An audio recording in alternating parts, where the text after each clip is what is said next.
Yuzimni yaltiratib qo'yganini qaranglar. 9 oylik qizim bitta o'zi multfilm ko'rib o'ynab o'tiribdi. Odatda hech qachon bitta o'zini tashib ketmasdim, birgalikda o'ynardik. Men esa sizlarga video olaman, chunki kosmetikalaringiz hammasini obzor qilib ko'rsatib bering deb so'raganlar uchun kosmetikalarimning obzori. Velderma brendidan SPF 50 quyoshdan sizlarning yuzinglarni 50 barobar himoya qilib beradi. Bittasini o'zi ochib ishlatdim. Juda ham zo'r qizlar. Menga shunaqangi yoqib qoldi. Yuzinglarni ozgina oqartirib beradigan effektga ega ichida, chunki tarkibida BB kremi bor. Hozir sizlarga surtib ko'rsatib beraman. Sochimni yig'ishtirib oldim, udobniy bo'lish uchun. Endi surtamiz.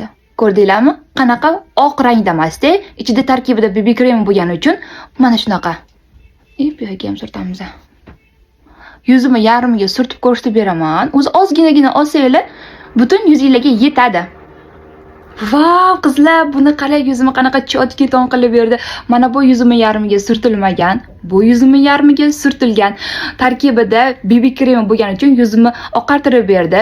Yozda, bahorlarda umuman talqa ishlatishni yoqtirmaydigan qizlarimiz uchun idealni bo'lgan SPF kamiz. SPF 50 qizlar, tarkibida vitamin C bor, yuzida dog'i bor, sepkili bor qizlarimiz uchun idealni yuzinglarni, dog'inglarni, sepkililarni davolab beradi. Bu SPF kamizning ikki xil ko'rinishda bor. Yuzida ta'sirchan yuzlarga ham bemalol tushadi. Quyoshga chiqqanda yuzi qizarib, achishib ketadigan qizlarjonlar, sizlarga ham bor.